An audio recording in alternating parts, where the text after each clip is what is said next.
Hello everyone, আসসালামু আলাইকুম। কাছে এবং দূরে যে যেখান থেকে আমার ভিডিওটি দেখছেন, আশা করি সকলে ভালো আছেন। আমরাও আল্লাহর রহমতে ভালো আছি। আজও প্রতিদিনের মতন একটি নতুন ব্লগ নিয়ে আপনাদের মাঝে হাজির হলাম। চা পাতা শেষ হয়ে গিয়েছিল, তাই চা পাতা, একটা বিস্কিট আর মুসুরের ডাল নিয়ে আসলাম। আজ আসলে সকালে নাস্তা বানাই নাই, রুটি বানাই নাই। আজ শুধু চা, বিস্কিট আর একটা ডিম খাবো। শরীরটা আর কি ভালো লাগতেছে না, এই জন্য আর কি রুটি বানাই নাই। এটাই আর কি খাবো। ভিডিওটি দেখতে থাকেন, আশা করি ভালো লাগবে। ভিডিওর মাঝে কোনো ভুল ত্রুটি থাকলে ক্ষমা সুন্দর দৃষ্টিতে দেখবেন। আমার অতি সাধারণ জীবনযাপন।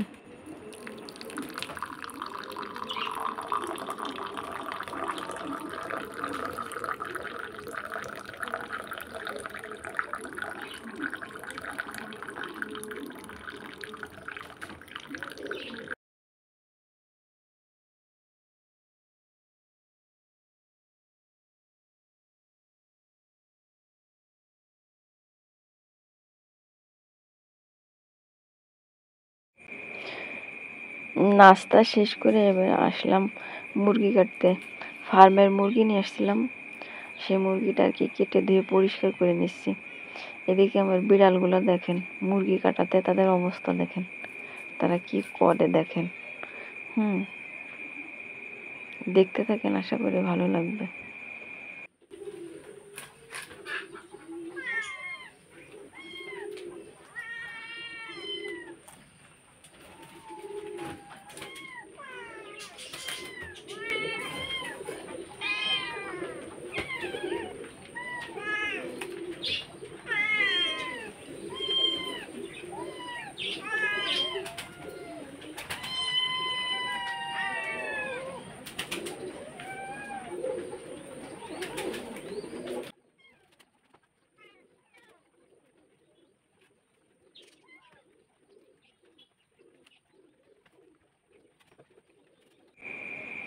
মুরগি কাটা শেষ করে অন্যান্য সবজিগুলোও কেটে নিচ্ছি।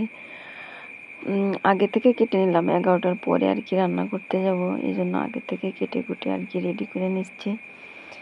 দেখতে থাকেন। ভিডিওর মাঝে কোথাও যদি এক বিন্দুও ভালো লেগে থাকে, একটা লাইক দিয়ে চ্যানেলটি সাবস্ক্রাইব করে পাশে থাকবেন।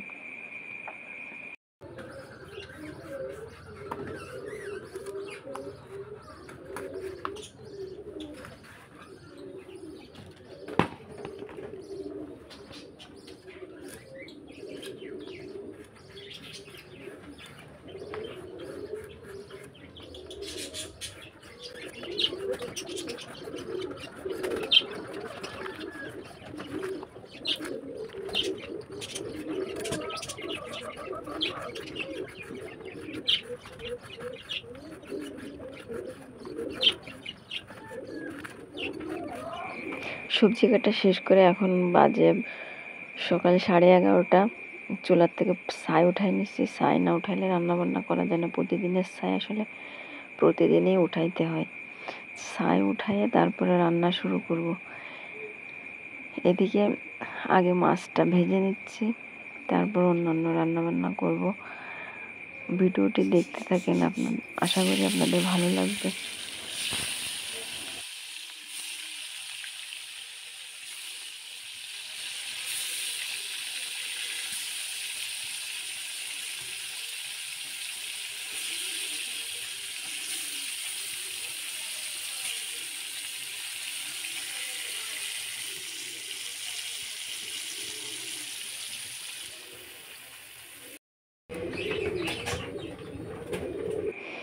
এদিকে মাছটা ভাজা হয়ে গেছে, এখন ডালটা হচ্ছে।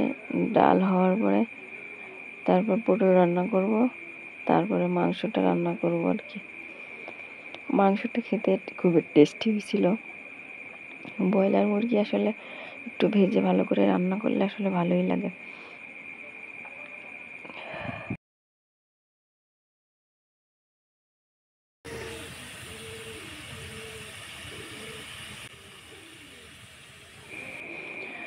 আজ মাংসটা ভাজি না, এমনি মশলা ভালো করে কষাই নিয়ে তারপর আর কি মুরগিটা রান্না করে নিলাম।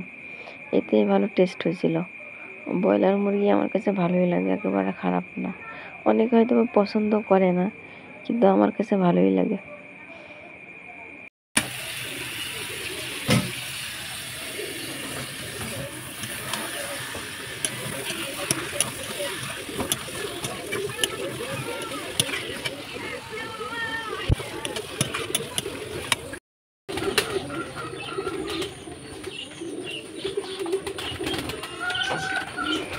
এখন এদিকে আমার ছাগলের বাচ্চাগুলো ডাকাডাকি করতেছে, ওদেরকে ছেড়ে দিলাম। এখন বিকাল হয়ে গেছে, রান্নাবান্না শেষ করলাম। রান্নাবান্না শেষ করে তারপরে আর কি ওদেরকে ছেড়ে দিলাম। এদিকে দেখেন এই গাছটায় কি পরিমাণে শাক হয়েছে দেখেন। এটা আমাদের এদিকে সজিনা শাক বলে, খেতে ভালোই মজা। এখন সন্ধ্যা হয়ে গেছে, কাপড়গুলো উঠাই নিলাম। যাই হোক, সকলে ভালো থাকবেন, সুস্থ থাকবেন, আমার জন্য দোয়া করবেন। আল্লাহ হাফেজ।